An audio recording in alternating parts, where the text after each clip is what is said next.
install this new power. In order to get it on the road, we need to get some brakes on this flat track bike. And I don't have anything set up right now other than a rotor, and we need to get fitted for our new caliper in order to make this fast go stop at some point or another. Now, we are normally used to our factory single piston caliper. We are bumping that up to a Wilwood 4-piston caliper. Super lightweight, universal. Thing is the bee's knees.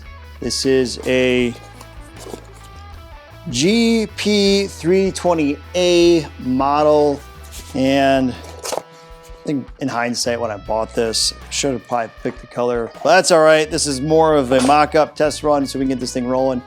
We have gray, and there is the famous Wilwood brake logo right there. So normally there's a lot of like, Japanese calipers. You got obviously Brembo is a common, not too many Wilwood do you see on Harleys, other than if you go back to like early 2000s and the chopper scene, a lot of Wilwood was back on Harleys. It was really common. They still make a lot of direct replacements. It's pretty wild, but this one is a universal one that we're going to use. Common, known in the flat track. They use this kind of setup that we got going on here, more of on their body style. We'll get into that a little bit, into the whole theory of why I'm doing this. But anyways, we're gonna get this caliper mocked up, run some hose lines, trying to figure this thing out where we're gonna get this to actually work, all right? And stop, most importantly.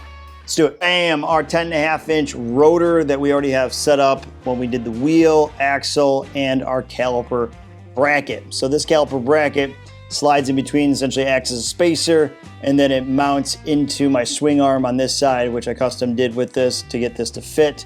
So that gives us our main setup. Now we just need to get this caliper to work in junction with everything. So let's take our caliper, see where we need to space this out.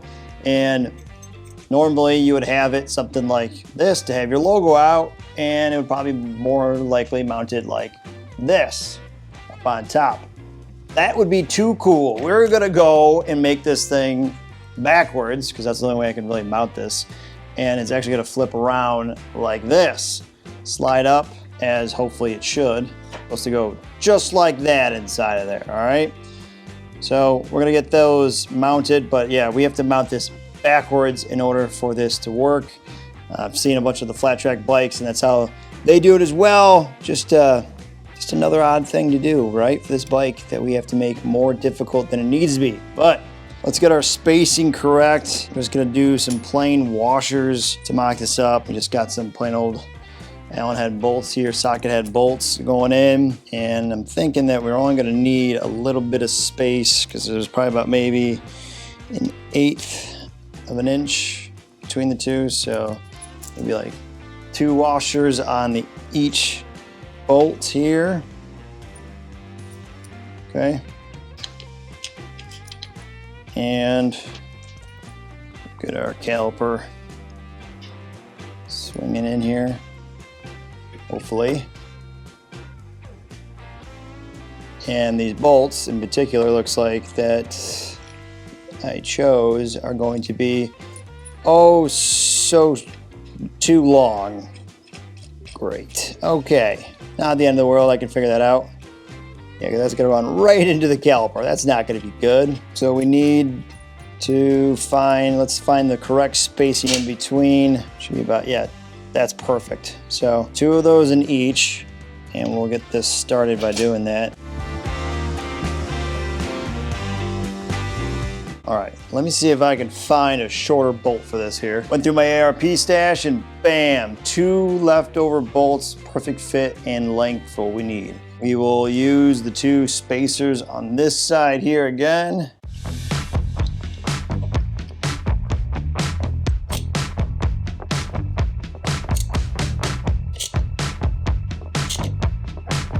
Let's see if the wheel now turns with our caliper. Make sure we're freed up. Should just have a light rubbing. Perfect. Look at that. Looking at the brake line and realize we are on opposite sides. We need to put this over here so that we can run it off of that. This is currently like that. So Should be hopefully pretty quick and easy here. Pull off the front fitting, easier now than trying to fill it with fluid and do it then.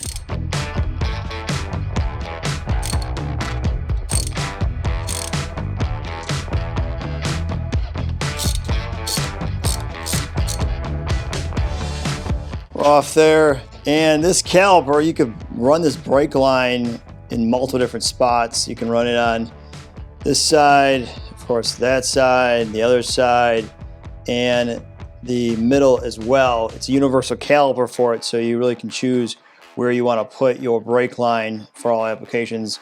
I know they use this even on like go-karts, so makes sense of why so many different portholes and that they have on here.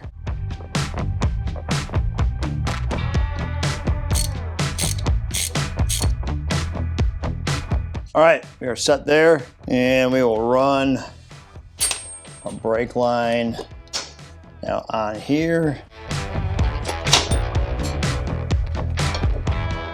Brake line's attached. Now we just got to figure out how we're going to route this the cleanest way. I like how it already looks coming off of there.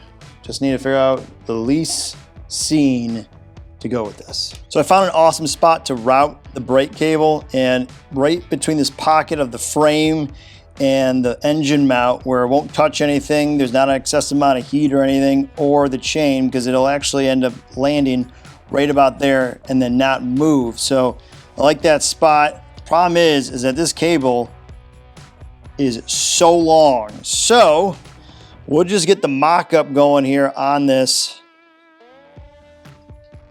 so we make sure that everything else looks pretty good here.